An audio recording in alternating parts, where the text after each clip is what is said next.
ज्ञानाञ्जनतिमिरान्धस्य ज्ञानाञ्जनशलाकया चक्षुर्मिलितं येन तस्मै श्रीगुरुवे नमः। श्रीचैतन्यमनोभीष्टं स्थापितं येन भूतले स्वयं रूप कदा मह्यं ददाति स्वपदान्तिकं। वन्देऽहं श्रीगुरो श्रीयुगपत्कमलं श्रीगुरुं वैष्णवांशं श्रीरूपं सागरजातं सगण रघुनाथान्वितं तं सजीवम् साद्वैतं सावधूतं परिजनसहितं कृष्ण चैतन्य देवं श्री राधा कृष्ण पादान् सगण ललिता श्री विशाखान्वितांश्च।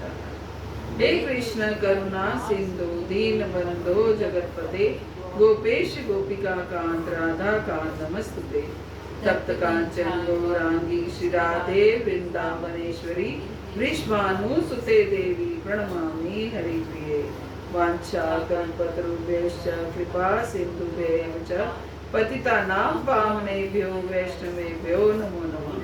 जय श्री कृष्ण चैतन्य प्रभु नित्यानंद श्री अद्वैत राधा श्रीवासादि गौर भक्त वृंद। हरे कृष्णा कृष्णा कृष्णा हरे हरे, हरे राम राम राम हरे हरे। ओम नमो भगवते वासुदेवाय।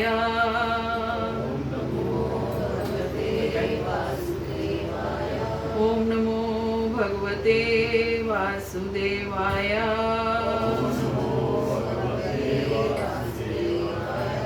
ओम नमो भगवते वासुदेवाय।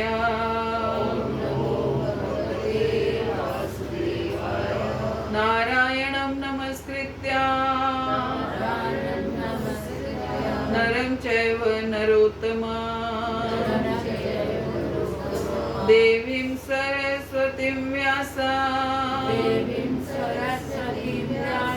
ततो जयमुदीरये। नष्टप्रायेषु अभद्रेषु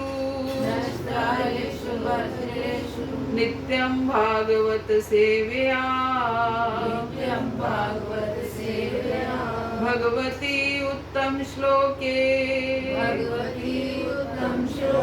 भक्तिर्भवति नैष्ठिकी।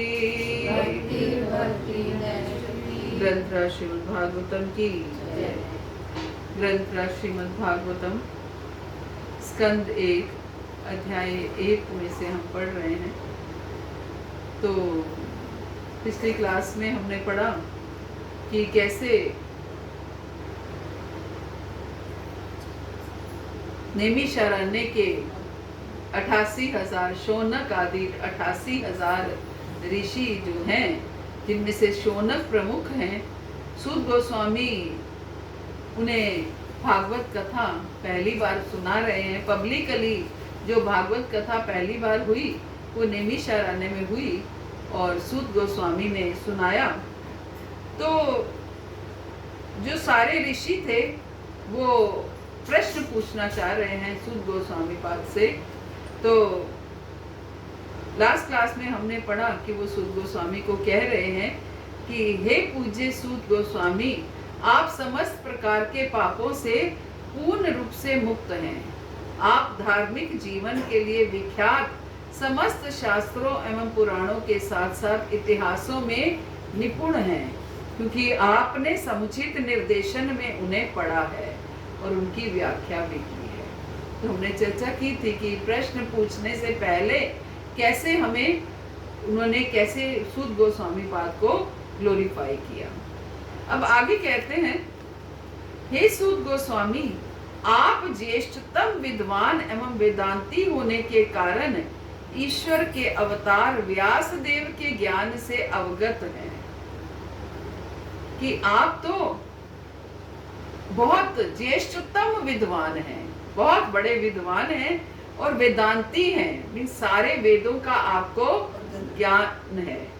वेदांती होने के कारण ईश्वर के अवतार व्यास देव के ज्ञान से अवगत हैं। क्योंकि आप सारे वेदों के ज्ञाता हैं, इसलिए आपको जो वेद व्यास जी हैं, जो ईश्वर के अवतार हैं, उनके बारे में भी आप जानते हैं और आप उन अन्य मुनियों को भी जानते हैं और सभी प्रकार के भौतिक तथा आध्यात्मिक ज्ञान में निष्णात हैं। कि आप सभी मुनियों को जानते हैं जिन्हें सभी प्रकार के भौतिक और आध्यात्मिक ज्ञान है, इससे भी अधिक चूंकि आप विनीत हैं। ज्ञान होना ठीक है, वो क्या कह रहे हैं, आप सब कुछ जानते हैं, आप चारों वेदों के ज्ञाता हैं, वेदांती हैं, ज्येष्ठतम विद्वान हैं और व्यासदेव के ज्ञान से अवगत हैं और बाकी सब मुनियों को भी जानते हैं और सभी प्रकार के भौतिक और आध्यात्मिक ज्ञान भी आपको है। इससे भी अधिक बात क्या है कि आप विनीत हैं। क्या अर्थ है इसका? विनम्र हैं। आपको ज्ञान तो बहुत लोगों को होता है, लेकिन ज्ञान के साथ साथ अहंकार साथ में आ जाता है। तो क्या कह रहे हैं, ज्ञान तो आपको है ही, लेकिन इससे भी बड़ी बात क्या है कि आप विनम्र हैं, विनीत हैं। आपके गुरुओं ने एक सौम्य शिष्य जानकर आप पर सभी तरह से अनुग्रह किया है।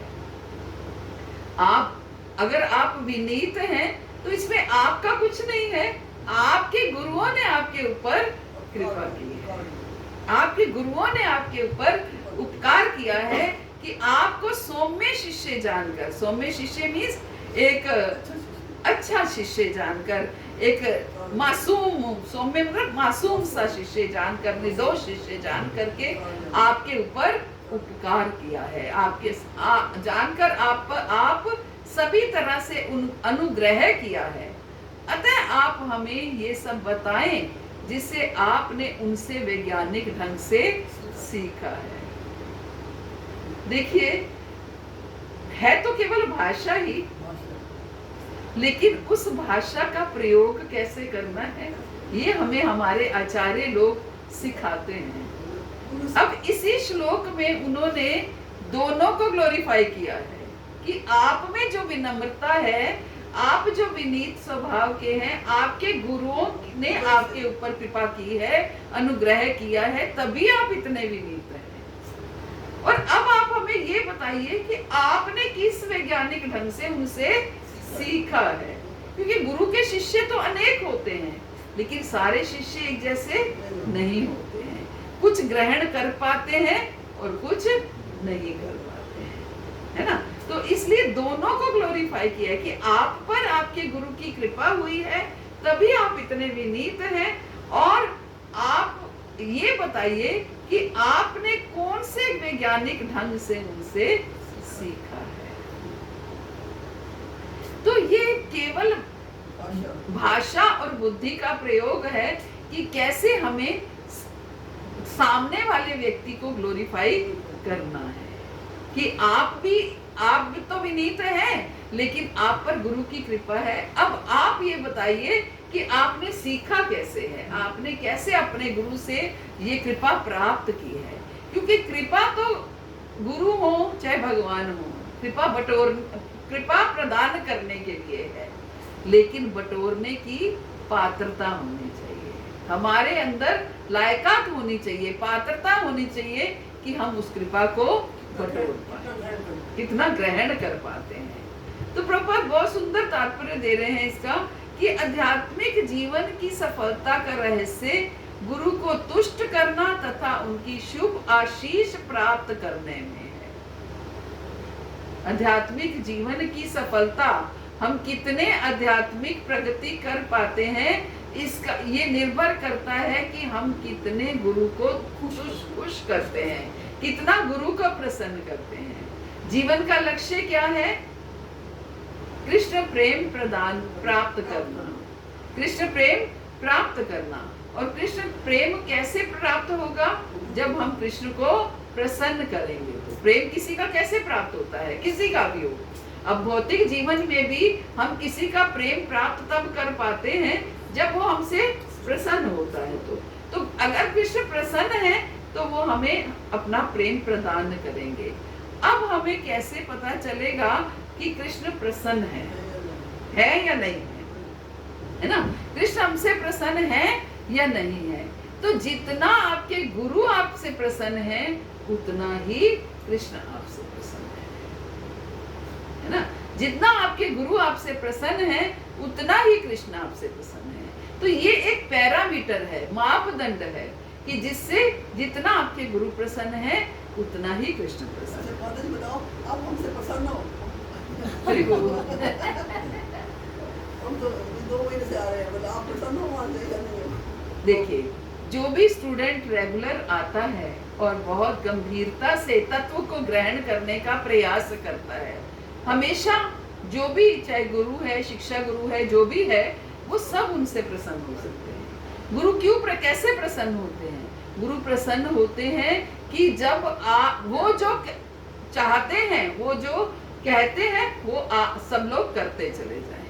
मैं कोई गुरु नहीं हूँ, ना ही मैं गुरु के पद पर हूँ, लेकिन हाँ, आपसे थोड़ी सी मैच्योर हूँ, थोड़ी सी सीनियर हूँ, तो थोड़ा सा मेरा भी कर्तव्य है कि मैं आपको समझा पाऊँ और आप मुझसे पूछते हो।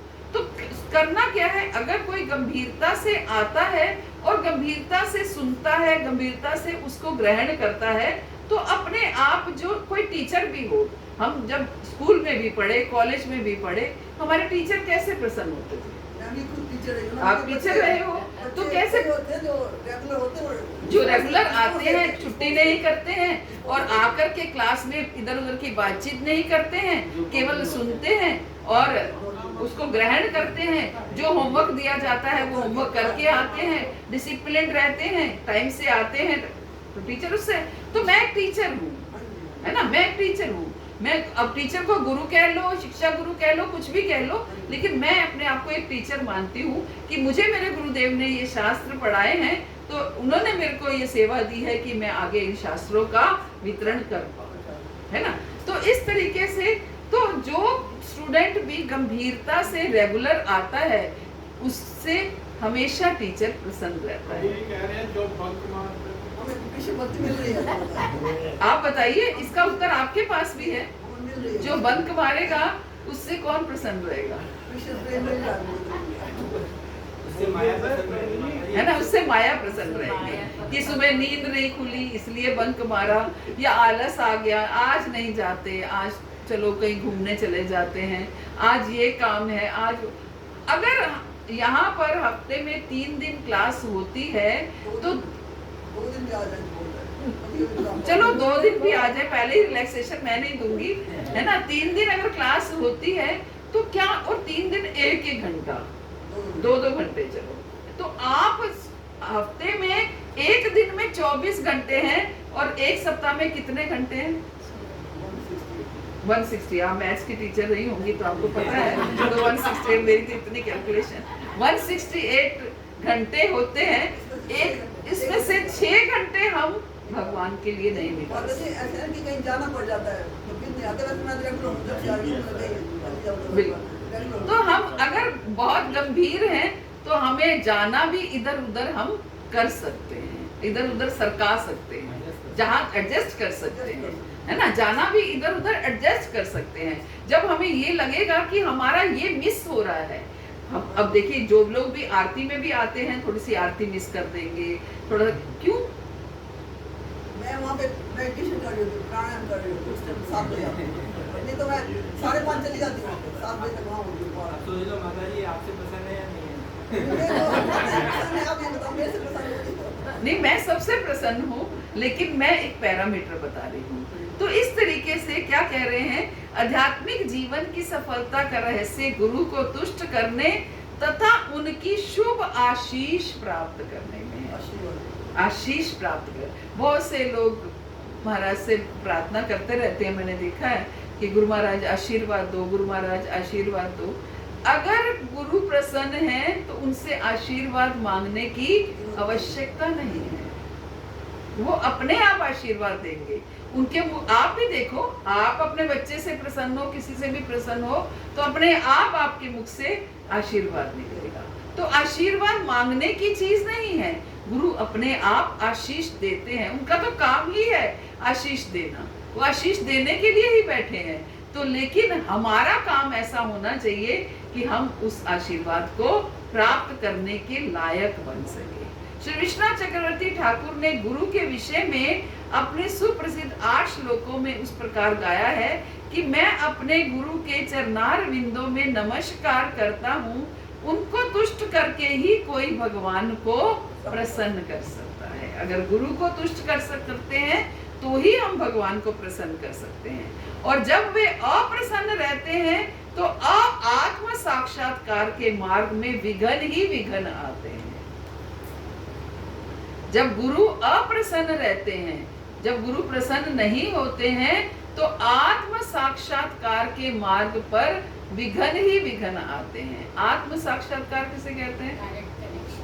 परमात्मा से डायरेक्ट कनेक्शन। यस, ये भी कह सकते हैं। आत्म साक्षात्कार मीन्स आत्मा मीन्स आत्मा को जानना, फिर आत्मा को भगवान से मिलाना, है ना।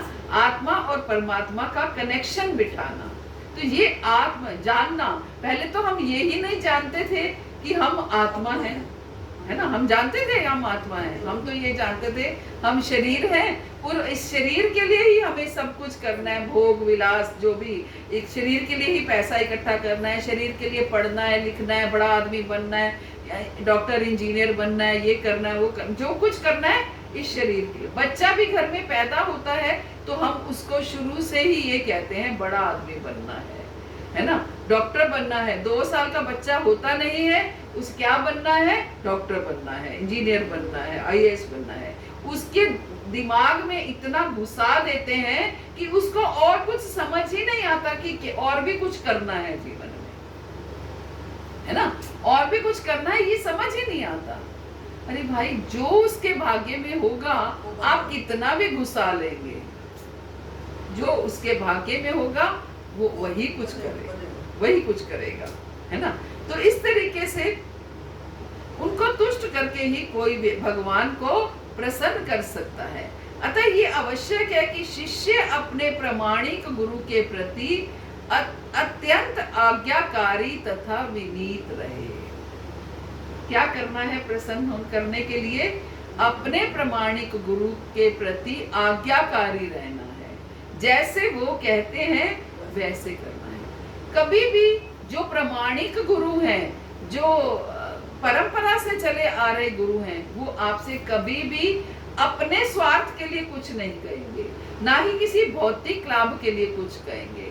वो जो भी कहेंगे आपकी आध्यात्मिक उन्नति के लिए, अपने लिए कुछ नहीं कहेंगे, आपकी आध्यात्मिक प्रगति के लिए कहेंगे। मुझे याद है, मैं शुरू में नई अभी ज्वाइन हुई थी, मुश्किल से 2-3 साल ही हुए होंगे। तो गुरु महाराज ने मुझे बोला आप क्लास लो। तो मैंने महाराज को बोला कि मैं तो नहीं ले सकती, मुझे तो कुछ नहीं आता है, ना मैं कोई श्लोक जानती हूँ, ना मैं कुछ जानती हूँ।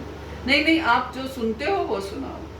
ठीक है, महाराज ने आज्ञा की तो मैंने थोड़ा प्रयास किया और होने लगा थोड़ा। तो फिर मुझे ऐसा लगने लगा कि मेरे को तो इतना कुछ, मुझे शुरू से पढ़ने का बहुत शौक है। पहले मैं स्टूडेंट लाइफ में थी या जब भी रही, जिस लाइफ में रही उस लाइफ में मैंने खूब पढ़ा है। तो शौक था पढ़ने का, और बुक्स भी नई देखती थी तो बड़ी उत्साहित हो जाती थी कि ये भी पढ़ना है, ये भी पढ़ना है, ये भी पढ़ना है। अभी तक भी यही है। तो मैं महाराज को कहने लगी, महाराज गीता पढ़ानी होती है और मैं तो जो क्लास लेनी होती है उसी को ही पढ़ती रह जाती हूँ, और तो मैं कुछ पढ़ ही नहीं पाती। मेरा तो मन करता है कि मैं ये भी पढूं, मैं ये भी पढूं, मैं ये भी पढूं। तो महाराज मुझे कहने लगे, जो पढ़ना चाहते हो उसी की क्लास लो, जो भी आप पढ़ना चाहते हो उसी पुस्तक की क्लास ले लो, तो आप क्लास के बहाने आप भी पढ़ोगे और पढ़ाओगे। मुझे ये बात तब से मैंने अपने गांठ में बांधी हुई है। तो जो कुछ भी मैं पढ़ना चाहती हूँ उसको मैं किसी ना किसी माध्यम से अपने क्लासेस में घुसाती हूँ और फिर उसको पढ़ती हूँ। चाहे वो गीता भागवत ही करा रही हूँ, लेकिन उस पुस्तक को भी मैं एंटर करवा देती हूँ किसी ना किसी तरीके से। कल आपने बहुत अच्छी सिनेमा एनपीएस की दी थी क्लास 6:30 वाली ऑनलाइन। क्लास में बहुत सारे लोग पढ़ते हैं, कई सारे ग्रंथों से गुरु महाराज पुस्तक से, सारी गुरु महाराज की पुस्तक से, बहुत सारी गुरु महाराज की पुस्तक थी वो। महाराज की पुस्तक में सारे ग्रंथ हैं, सारे ग्रंथ मैंने सारी क्लास गुरु महाराज की पुस्तक से पढ़ के लिए। तो इस तरीके से हमें पढ़ने, अध्ययन करने का वो होना चाहिए। हमारे अंदर क्या है, केवल आज्ञाकारी बनना है।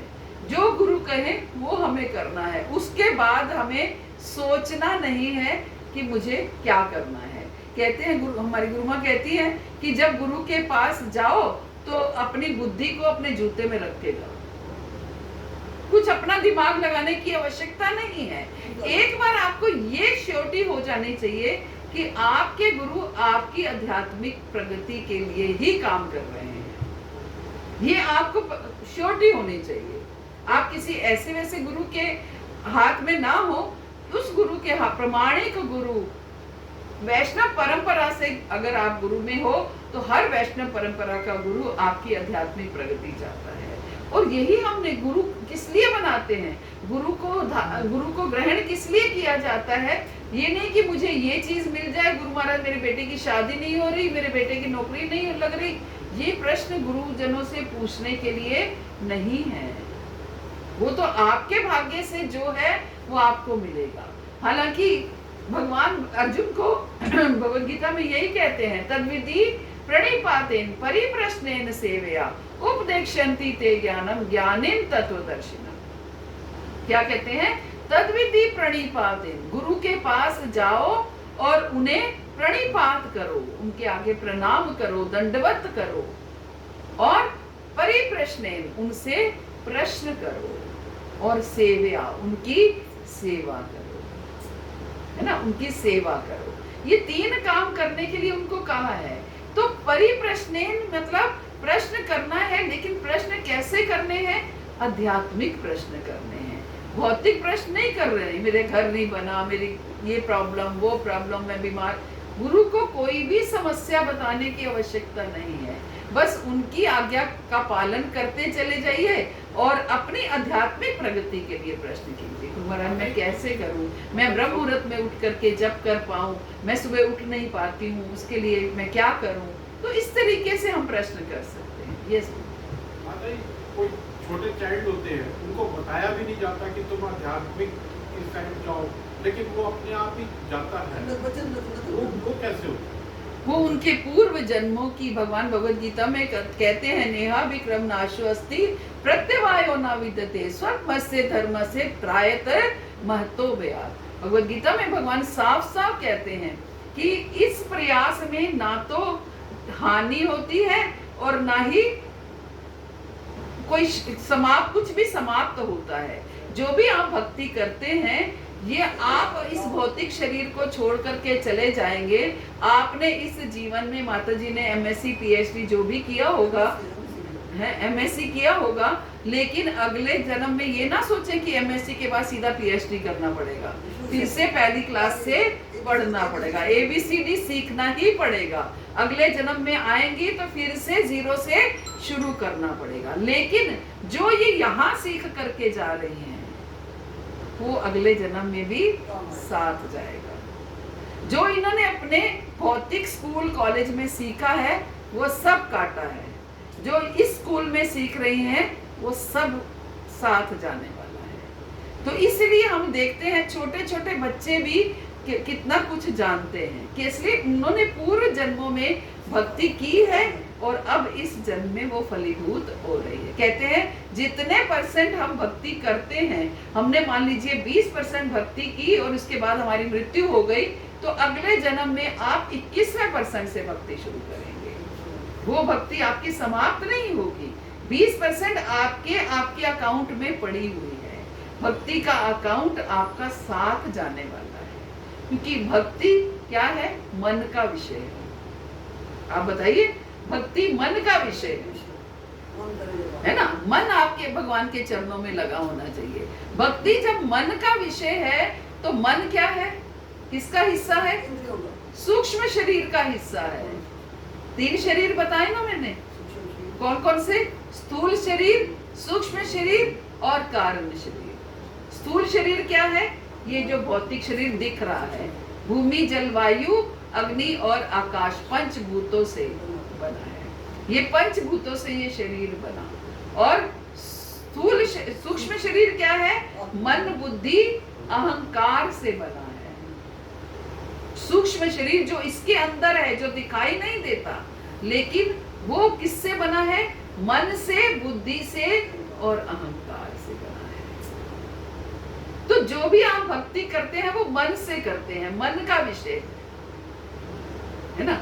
इसीलिए वो मन जब शरीर आत्मा के साथ जाता है तो भक्ति भी साथ जाती है। तीसरा क्या होता है? तीसरा कारण शरीर है। कारण शरीर आत्मा को कहते हैं, आत्मा कह लीजिए या कारण शरीर कह लीजिए, एक ही बात है। तो जब मृत्यु होती है तो क्या होता है, ये भौतिक शरीर जला दिया जाता है, बचता क्या है, सूक्ष्म शरीर और कारण शरीर। तो आत्मा जैसे ही मृत्यु होती है शरीर को छोड़ करके चली जाती है। आत्मा को लेकर के कौन जाता है, ये सूक्ष्म शरीर लेकर के जाता है, वाहन है, आत्मा का वाहन कहा गया है इसे। मन, बुद्धि, अहंकार और आत्मा ये सब एक साथ जाते हैं। तभी तो हम कहते हैं हमारे घर में 3 बच्चे हैं, 4 बच्चे हैं, वही घर का माहौल है और वही माता पिता है पालन पोषण करने वाले, वही स्कूल है, वही कॉलेज है, लेकिन चारों बच्चों का स्वभाव अलग अलग है ना। कोई बच्चा गुस्से वाला है, कोई बच्चा विनम्र है। कैसे होता है ये? वही मन, बुद्धि, अहंकार, आपके पुराने संस्कार आपके साथ आ रहे हैं। माता जी शिंगम का क्या मतलब? अद्भुत शिंगम। ये हम पूरी क्लास लेंगे, अभी नहीं बताएंगे। मैंने वैसे कल संडे की क्लास इसी पे लेनी थी, कोई बात नहीं, नेक्स्ट संडे हम देखेंगे। यस माता जी, जो हम अपने कर्म करते हैं वो इस भौतिक शरीर के माध्यम से करते हैं, तो जो कर्म के जो फल होते हैं वो हमारे भौतिक शरीर के साथ ही पूरी नष्ट हो जाते हैं, क्योंकि भौतिक शरीर से हुए हैं वो, तो वो बिना सूक्ष्म शरीर के साथ क्यों जाते हैं? तो ये तो विधि का विधान है। अगर ऐसा होता तो हर कोई बहुत पाप कर्म कर लेता। अभी तो फिर भी मुट्ठी भर लोग ऐसे हैं जो थोड़ा डरते हैं इस बात से कि मेरे कर्म मेरे साथ जाने वाले हैं, है ना। भगवान ने ऐसा विधि का विधान बताया है कि हमारे पैर नीचे हैं, आंखें ऊपर हैं, ऐसा क्यों है? ये तो सब भगवान ने अपने हिसाब से रचना की है। भौतिक शरीर की रचना की है, अंदर सूक्ष्म शरीर की रचना की है, आत्मा की, ये सब भगवान की ही रचाई हुई है। ये इसमें हमारा कोई वो नहीं है, कोई ऐसा क्यों होता है, ये भगवान ने ही सब अरेंजमेंट ऐसा किया है ताकि जीव कुछ तो डरे, कुछ तो कर्मों से डरे, कुछ तो करेगा, अदरवाइज तो बुरे कर्म करता ही चला जाएगा, है ना। कुछ चाहे सब लोगों को अभी भी ज्ञान नहीं होगा कि हमारे साथ ये सब कुछ जाएंगे, लेकिन ज्यादातर लोगों को ज्ञान है और फिर भी वो थोड़ा बहुत डरते हैं कि कहीं हमें पाप ना लगे। पाप लगेगा तो हमें भोगना पड़ेगा, इस जन्म में नहीं लगेगा तो अगले जन्म में भोगना पड़ेगा। तो इस भय को उत्पन्न करने के लिए भगवान ने ऐसा किया, है ना। तो अतः ये आवश्यक है कि शिष्य अपने प्रामाणिक गुरु के प्रति अत्यंत आज्ञाकारी तथा विनीत रहे। आज्ञाकारी भी रहे और विनीत भी रहे। विनीत का अर्थ है कि अपने आप को तृणादपि सुनीचेन, अपने आप को तृण से भी छोटा मानना। कभी कभी ऐसा होता है कि शिष्य गुरु से भी आगे निकल जाता है। तो ये नहीं कि अगर शिष्य गुरु से आगे निकल गया तो वो गुरु को ऐसा वो करे कि भाई मैं तो क्या हो गया, आपने तो क्या ही पढ़ाया मेरे को, मैंने जो लोगों को पढ़ा दिया, है ना। ये नहीं होना चाहिए, विनीत होना चाहिए कि महाराज मैंने तो जो सीखा वो आपसे ही सीखा, है ना। हमारे सीनियर गॉड ब्रदर हैं हिज ग्रेस श्यामानंद प्रभु, वो चैतन्य चरितामृत बहुत सुंदर सुनाते हैं, और क्योंकि बंगाल से हैं उनके खून में जैसे है ये चैतन्य चरितामृत, तो महाराज अक्सर उनको कहते हैं चैतन्य चरितामृत तो तुम ही सुना सकते हो महाराज, मेरी इतनी मास्टरी नहीं है महाराज, कई बार कहते हैं। लेकिन वो हमेशा ये कहते हैं नहीं महाराज मैंने तो आपसे ही सीखा है, मैं कहाँ जानता था। तो यही है, एक शिष्य को यही करना है, एक शिष्य को हमेशा विनीत बन के रहना है ना, विनीत बन के रहना। श्री सूत गोस्वामी शिष्य के इन सारे गुणों से ओतप्रोत थे। सूत गोस्वामी क्या थे? शिष्य के सारे गुण उनके अंदर थे। ये स्वाभाविक बात है, जो अच्छा शिष्य बनेगा वही अच्छा गुरु बनेगा। जो अच्छा शिष्य नहीं है वो अच्छा गुरु भी नहीं बन सकता। आप देखिए, जो स्टूडेंट अच्छा है वो आगे अगर टीचर बनेगा तो वो टीचर भी अच्छा बनेगा, जो स्टूडेंट अच्छा नहीं है वो टीचर भी अच्छा नहीं बनेगा। ऐसे ही जो शिष्य अच्छा है, अच्छा बनता है, वो गुरु भी अच्छा बनेगा। जो शिष्य ही अच्छा नहीं है वो गुरु। शिष्य अच्छे का अर्थ है मीन्स गुरु की आज्ञा का पालन करना, गुरु जैसे कहते हैं वैसे करना। प्रणिपातेन परिप्रश्नेन सेवे। प्रणिपात मीन्स विनीत बनना। प्रणिपात का अर्थ क्या है? विनीत बनना। परिप्रश्नेन मीन्स अपनी इंक्वायरीज को, अपनी जो प्रश्न है उनको शांत करना, है ना। जो आध्यात्मिक प्रश्न हृदय में उठते हैं उनको शांत करना। और सेवा करना। जो शिष्य अपने जीवन में इन 3 चीजों को अपनाता है वो गुरु भी बहुत अच्छा बनता है। इसलिए सूत गोस्वामी पाद जो थे वो बहुत अच्छे शिष्य रहे। उनके शिष्य के इन सारे गुणों से वो ओतप्रोत थे। अतः उन पर विद्वान एवं स्वरूप सिद्ध आध्यात्मिक गुरुओं तथा श्री व्यास देव तथा अन्य गुरुओं की कृपा दृष्टि थी। उन पर सबकी कृपा दृष्टि थी। एक अच्छा शिष्य के ऊपर सभी गुरुओं की कृपा दृष्टि होती है, क्योंकि सभी गुरु यही चाहते हैं, चाहे वो उनके गुरु हो या ना हो, लेकिन सभी गुरु यही चाहते हैं कि एक शिष्य एक अच्छा शिष्य बने। तो उनके ऊपर बहुत कृपा थी, क्योंकि वो स्वरूप सिद्ध आध्यात्मिक गुरुओं श्री व्यास देव और अन्य गुरु की कृपा दृष्टि। कौन गुरु थे सूत गोस्वामी के? व्यास देव जी, है ना। व्यास देव जी उनके गुरु थे। नैमिषारण्य के कथा उनसे सुनी थी, लेकिन गुरु व्यास देव जी थे। नैमिषारण्य के मुनियों को पूर्ण विश्वास था कि श्री सूत गोस्वामी प्रामाणिक व्यक्तित्व हैं, इसलिए वे उनसे सुनने के लिए उत्सुक थे। नैमिषारण्य के मुनियों को पूर्ण विश्वास था कि श्री सूत गोस्वामी प्रामाणिक व्यक्तित्व हैं।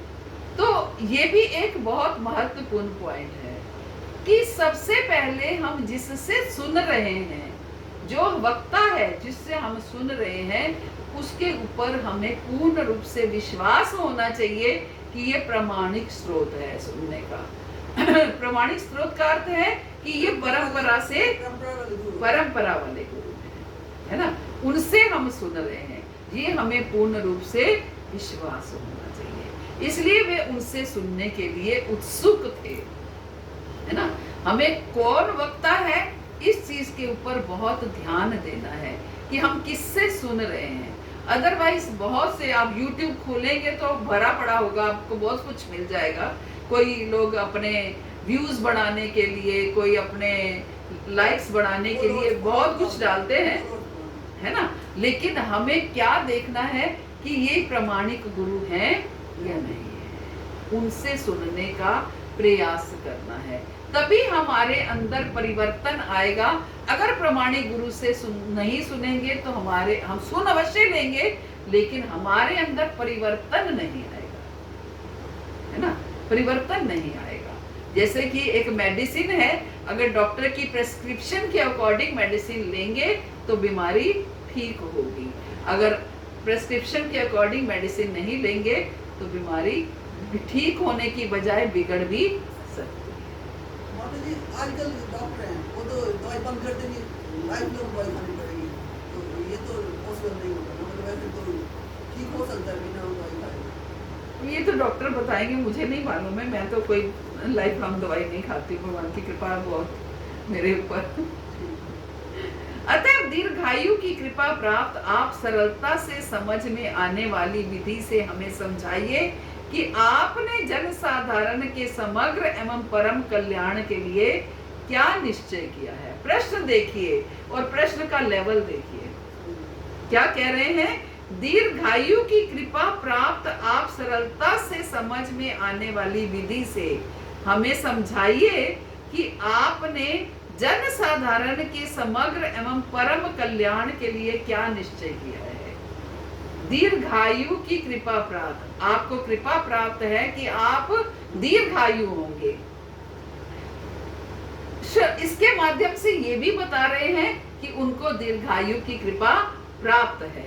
और आप सरलता से समझ आने वाली विधि से हमें समझाइए, उस विधि से समझाइए जो सरल विधि हो और हमें समझ में आ जाए कि आपने जन साधारण के कल्याण के लिए क्या निश्चय किया है, क्या प्लानिंग की है, जन साधारण का कल्याण कैसे होगा।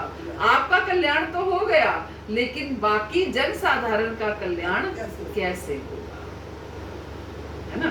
एक जो यहाँ पर 88,000 मुनि आकर के आपसे भागवत सुनने वाले हैं, उनका भी कल्याण हो गया, लेकिन बाकी लोग, उनका कल्याण कैसे होगा,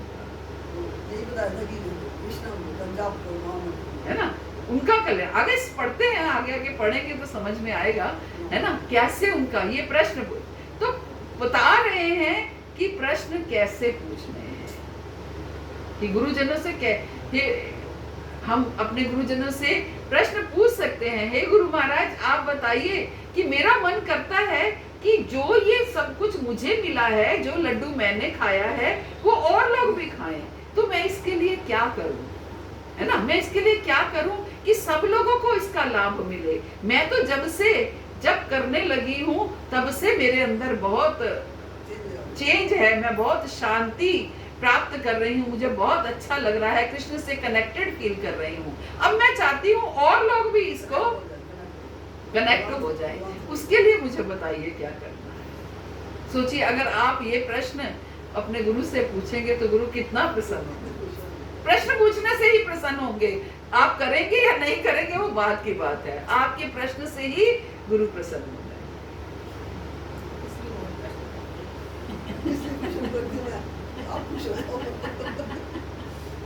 है ना। प्रश्न पूछने से ही गुरु कि मेरे शिष्य के अंदर कितनी उत्कंठा है जन कल्याण करने की, है ना। हम जगह जगह प्याऊ लगाते हैं, जगह जगह भंडारे हो रहे हैं, जगह जगह कोई कपड़े डोनेट कर रहा है, कोई कैसे, कितने दिन चलेंगे। आप किसी को भोजन करा दोगे, 1 दिन करेगा, 2 दिन करेगा, फिर उसका पेट खाली हो जाएगा, फिर उसको भोजन का अरेंजमेंट करना पड़ेगा। वस्त्र देंगे तो आप 1 बार दे देंगे, 2 बार दे देंगे, हमेशा तो आप वस्त्र नहीं दे सकते, है ना। कि जो कुछ भी आप देंगे वो सब समाप्त होने वाले हैं। जब भगवान शिव जो है वो लाला के दर्शन करने के लिए गए, जब बाल गोपाल के, तो यशोदा मैया दर्शन नहीं देने दे रही कि तुम्हारा काला पीला रूप है, मेरा लाला जो है वो देख के डर जाएगा, मैं तुम्हें दर्शन नहीं देने दूंगी। तुम वो थाल सजा करके लेके आती हैं, ये ले जाओ, धन धान्य ले जाओ, हीरे मोती ले जाओ। हीरे, बोले मैया मेरे पास हीरे मोती की कमी नहीं है, अपनी पोटली खोलते हैं, हीरे मोती देते, बैठ के भोजन कर लो। भैया भोजन करूंगा तो अभी पेट खा, फिर अभी करूंगा तो शाम तक फिर से भूख लग जाएगी, मुझे ऐसा भोजन नहीं करना, मुझे तो वो भोजन करना है जिससे मेरी अंतर तक मैं तृप्त हो जाऊं, है ना, जिससे मैं अंतर तक तृप्त हो जाऊं। जब आत्मा तृप्त होती है तो भूख कहाँ चली जाती है पता ही नहीं चल रहा। हमारे गोस्वामी लोग उदाहरण है इसका। रघुनाथ दास गोस्वामी कैसे 1 कप छाछ पी के पूरा दिन रहते थे, भूख ही नहीं लगती। आप भजन करने बैठो पूरा दिन आपको भूख ही नहीं लगेगी, जब आप भजन करके उठोगे तब आपको भूख लगेगी,